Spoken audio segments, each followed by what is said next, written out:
सर्वे जनाः सुखिनो भवन्तु, सर्वमङ्गलानि भवन्तु, तथास्तु. So today I am starting a new lecture, mathematics in meditation. So meditation, as we all know, is mentioned. It's a Hindu concept. It's a Hindu philosophy concept, exclusively coming from India, Bharat Desh, which means river Sindhu areas. Even Persians, they called us Deina in their Avesta language. Whatever it is, but it's a philosophical concept and it's a way to reach the Paramatma. That's a broader outstanding of that. Bhagavad Gita chapter 6 verses 11 to 13, Bhagavan says how you have to go to a calm place, meditate. And they also say you can meditate by concentrating on the tip of your nose. That is one sort of a meditation. And then you have meditations probably very nicely dealt in Chandogya Upanishad from chapter 1, right from Om. You can think of Om to 1 to 13 chapters. Om, even Devatas they ask you to worship Prana, Anna, all these things in Chandogya Upanishad. And again Chandogya Upanishad chapter 7, section 6 and verse 1. Rigvedas you have in chapter 4, 36 and verses 2. A lot of verses are there, but I'm just telling you some important verses.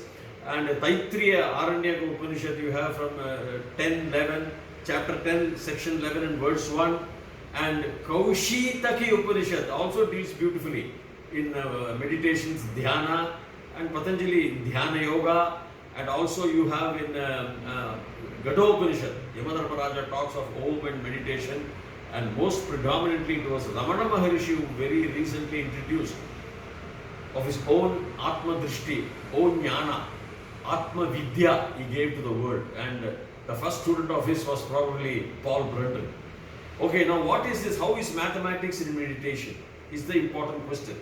Now meditation is what? You close your eyes and then you think of Om, or you think on the tip, or think of Gayatri Japa.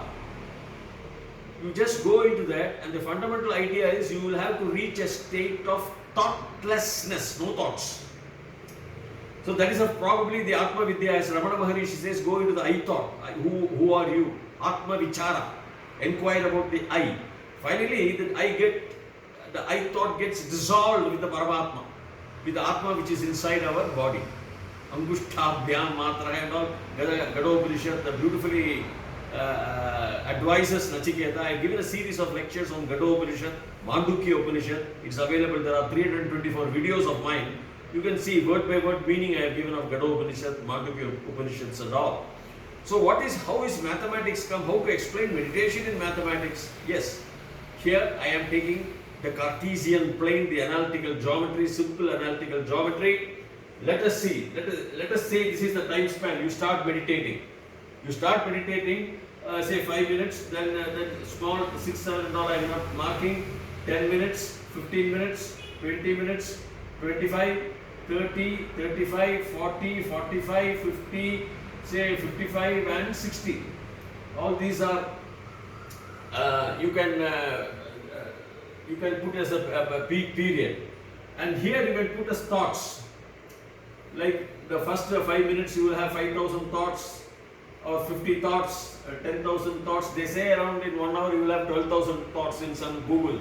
I am not sure, I am not defining, or I am not going by, I am just indicating to you 10,000 thoughts. Say in the next, you can have 15,000 thoughts, you can have 20,000 thoughts in between, smaller graph lines, in the graph sheets. You have smaller denominations, I am not going deeply into that. So 20,000, 30,000, 35,000, 40,000, these are all the thoughts measured. These are all the thoughts measured. Meditation. This is the time span. This is the time span. Okay, this is 5 minutes, 10 minutes, or you can say 5 hours if you want. 10 minutes, 15 minutes, 20 minutes, 25, 30, 35, 40, and then you go to 60 minutes here. 60 minutes. See, for example, I am giving you a short. See what happens when you start meditation. You say the first 5 minutes, the thoughts, number of thoughts is a little bit less. Then when you go to the 10 minutes, it may go, 15 minutes, it may go, then like that, it may go to even 30,000 minutes in 25 or 30 minutes. Then like that, it may stay there, and then it may come down because you are experienced meditator here. Here, the number of thoughts, and you may not touch zero, but you may here, and again it may go like that. Again it goes up as you meditate. This is a bell-shaped curve, we say. Now, what is a bell shape? Anything is represented, the average of probability is a bell-shaped curve. Suppose you take our body. When we are 3 years, it has some less strength. 10 years, 5 years, less, better strength than 3. Then when you are 12, 15, 20, you hit the peak when you are 25, 30 years. The body is very strong for everyone. The mind is strong, the body is strong. Then the body becomes weak as you, when you are 40 years, 45, 50, 60. The body becomes weak and it goes down. If you start measuring on this y-axis, and this is the x-coordinate, your energy levels, for example. When you are 5 years, your energy level will be only 5,000 calories, for example. But when you are 10 years, your energy level will be 10,000 calories. When you are 15 years, your energy level will be 15,000 calories. It will hit the peak when you are 25, 30 years, for example. It will hit around, say, the peak of about 35,000 calories. But then as you age, as you grow old, the energy level will come down. That's a normal bell-shaped curve for anybody. In business also, initial starting, the profit or sales will be low. Then you will hit a peak somewhere in your mid-ages, 35, 40. And then as you grow older, you may lose interest in the business or something like that. Your sales will go down, or unless somebody else comes and takes over. Even a sportsman, at 5 years, they may not play the best cricket, but when they are 25, they hit the peak, the best in their lifetime. And then when they are 60, they can't play as good as they were playing when they were 25. So it's all a bell shape for anybody. During that some point of time in their life, something will hit the peak, and when they age, when the body decays or when they age, their performance levels will come down. That is a bell-shaped curve. Even in meditation, it is like that. So what happens is, in the 5 minutes, your thoughts will be, you have started, that's only you have started, you will be calm. But then as you grow, your office thoughts will come, your family thoughts will come, your commercial, professional thoughts will come. Thoughts will hit a peak here. Somebody will even open their eyes, stop the meditation and get up. When they hit the peak, too much of thoughts, too much of office tension, too much of work, oh, I need not sit here, I have to go and attend to my work. They may get up. But the thoughts, as you meditate, as you get experience, or as you resist and as you go into the longer period, the thoughts will come down. So now, first let me say, what are these thoughts? The thoughts are nothing but tiredness of your mind. They are the bubbles, blue, blue, blue. As you put a coin in a glass of water, in a bottle, blue, blue, blue, the air releases, the coin goes and settles at the bottom, comfortably, slowly, steadily. It goes and settles and finds peace there.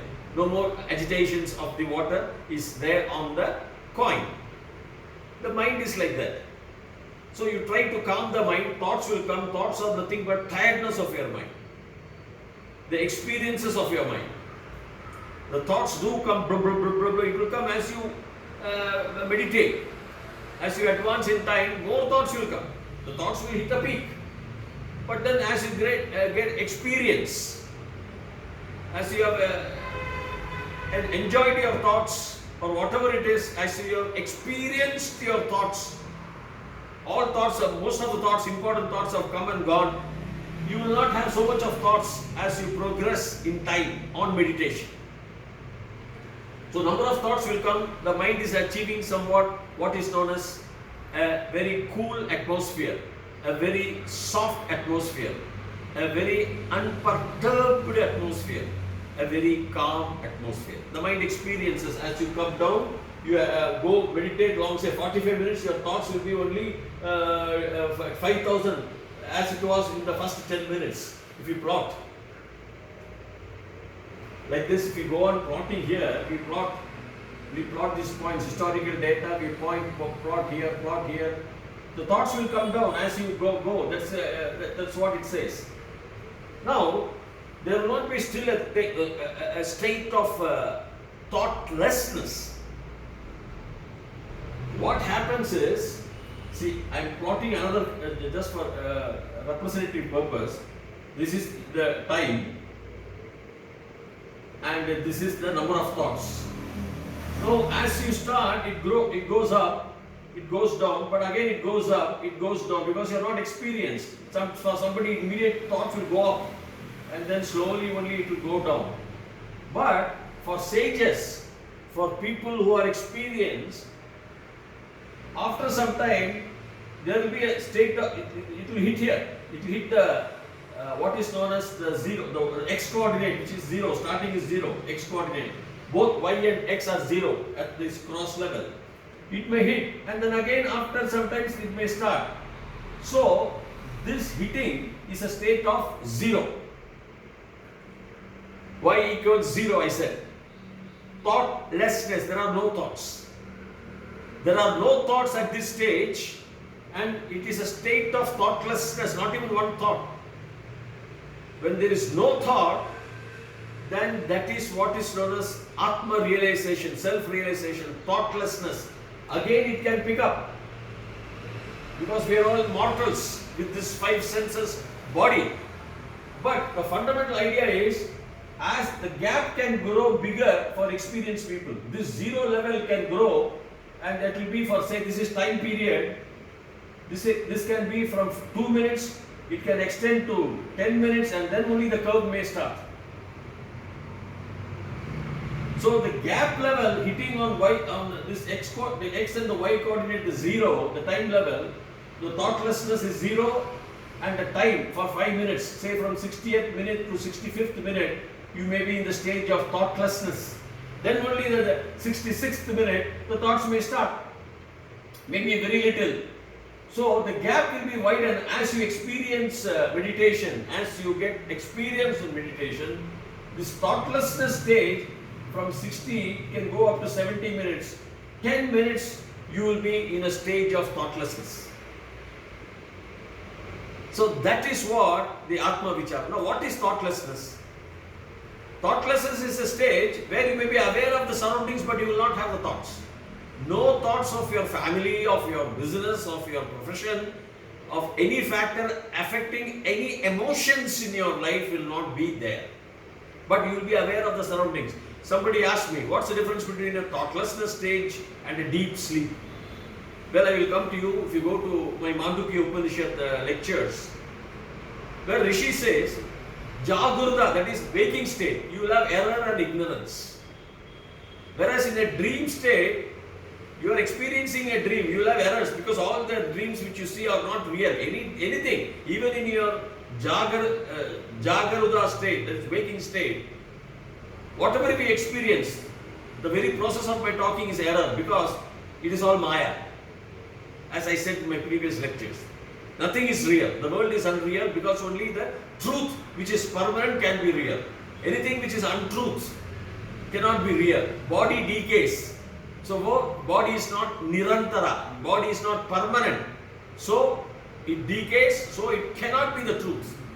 Any of our actions, it disappears and be there and floats or it's gone. Even the universe is going to go after some time. In my book Search in Sacred Hinduism, I have calculated as per Hindu Jyotisha Shastra 311 trillion years, after which the gravity takes over the expansion, gravity pulls back the expansion, and all the stars, the suns, the moons, the planets, the rocks, the stones, the meteors will get attracted into the infinitely small gravity, into nothingness, and they go shrink and matter is over. That may be every second atmosphere of the universe. We do not know the time span of the universe. 13.72 billion light years. Light year is 300,000 kilometers. So thoughtlessness stage, if you start expanding, there will be no thoughts, but you are aware of the surroundings. So in Rishi says, in deep sleep, you don't have errors because you don't experience anything, but you will have ignorance. Because what is ignorance? You get up from the deep sleep, so you are ignorant of your Atma, Paramatma. Whereas in Turiya, the fourth stage is where it's the fourth stage. It is total bliss. Anandam Brahme Divyajanat Anandadye Kakal Vimani Bhutani Jayante Anande Najathani Jivanti Anandam Prayansa Abhi Visham Vishanti, everything is Ananda. The going Jivan is Ananda. Anandam Brahme Divi Iti Vyajana, from the understanding. This Ananda is Brahma, Ananda Deva Kalu, Imani Bhutani Jayate. Indeed, all these Bhutani, they go. Anandena Jathani Jivate, all the living is through Ananda only, through bliss only. What is that? Finally, Abhi Visham Vishanti. That's all merged back into the Ananda. That's what in Chandogya, you can find in a lot of Brihadaranya Upanishad, Kaushitaki Upanishad, all about meditations and merging. So the concept is to increase the thoughtlessness stage. You are aware of the surroundings, but you don't have thoughts. That cools down the mind. It is medically proven also, because meditation definitely prevents or reduces the risk of an Alzheimer's disease or dementias, brain diseases, BP, blood pressure. It's been proven medically also. It does have an impact, positive impact on the welfare, on the well-being of our body. And finally, what is as per the Patanjali Yoga Shastra? Meditation, Dhyana Yoga is for merging the Jivatma with Paramatma, we say, but I don't say there is a duality in Jivatma and Paramatma. Atma is one. It is also prevalent inside my body, inside my nail, inside my hair, inside everywhere. Tayumanavar, a beautiful Tamil saint says, Parkumidam engum oru neekumaram niraiginra paripurna anandame. That's what they say. Everywhere is Ananda only. Everywhere is bliss only. You have to take cognizance of the fact that there are bliss. Everywhere, in stone, in animals, in rats, in snakes, in monkeys, in trees. The Vishnu, Vish is existence, Anu is atom. So one who is existing in every atom, the Paramatma, is called Vishnu. That's what Sanskrit we have to learn, everyone, to understand the basics of every word. So this meditation, the idea is, the mathematics is, this bell-shaped curve is there. I am explaining the meditation, the concept, the bell-shaped curve. For everyone, thoughts do rise initially, hit the peak of highest thoughts. You may open your eyes and get out.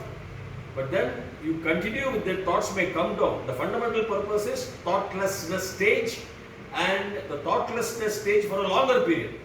You see, after 1 month of meditation, you can find that you are in the thoughtlessness stage. Say after 20 minutes for a minute or 30 seconds, half a minute, you may be there. You may realize that you are thoughtlessness. Once you realize that you are in the thoughtlessness stage, that becomes a thought. So that is not thoughtlessness. A thoughtlessness is thoughtlessness only.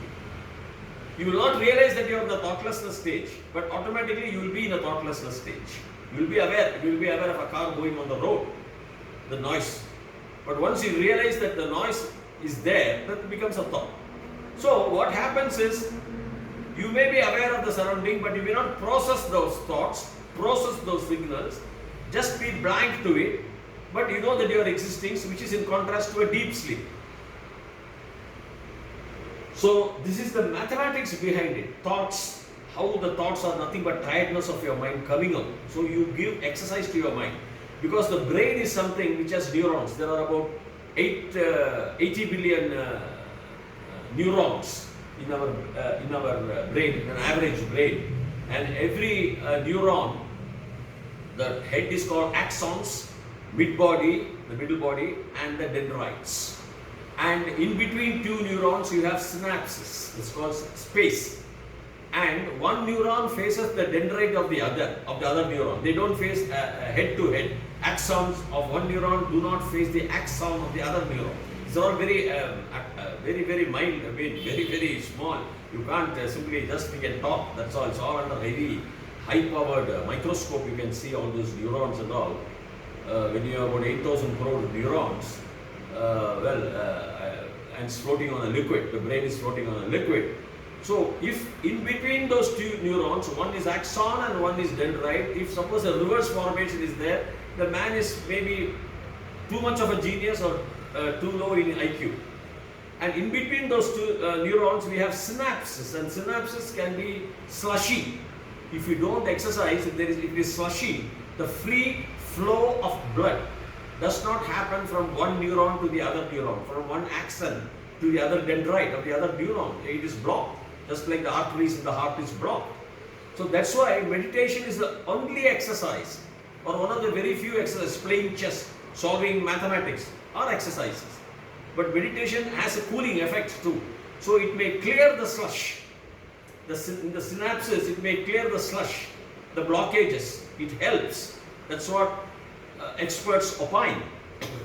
So that's why they say meditation, you have a sharp mind. At whatever age you have, brains are supposed to live for 120 years. As well, the Rig Veda, our body is supposed to live for not 100. In some portions of the Rig Veda, they say 120 years. So, the brain can be kept fresh by meditation. And meditation is thoughtlessness stage. As Bhagavan Ramana Maharishi says, the I thought will get dissolved. You go to the Atma Vichara, the I thought gets dissolved. The I am Viswanathan, it gets dissolved. I own this house, I own this property. It gets dissolved. But that's the fundamental thing he wants. Atma Vichara. Atma Vidya, he revealed to everyone with his word. What was there in the Vedas? Vedas, Maitreya, Aranya, Upanishad, they deal very beautifully on Vedas. So with this I end my chapter. The mathematics which is available on meditation is the bell-shaped curve and the expansion of the between two bell-shaped curves. The time expansion is a stage of thoughtlessness hitting the x-axis coordinate and the y-axis coordinate. If you hit that, there will be as the time progresses, the y will be 0. No thoughts. So that if you expand on the x-axis for 5 minutes, 10 minutes, 15 minutes, if you are able to, without realizing that you are expanding, that is a stage of thoughtlessness, that is self-realization. But that is not purely a self-realization. Once you realize yourself, you don't come back to this world. You are not ignorant, Mandukya Rishi says. You are not ignorant. You are not committing errors, that's all. But as mortals, a permanent realization is one where the Paramatma does not come back to the own body again. If it merges with the Paramatma, that is it. That's all. Y equals 0, you have no chance of entering into the world of a Maya. With this, I end this lecture and see you in my next lectures. Till such time, Bhuyat Tavat Shubhamangalam. Hari Om.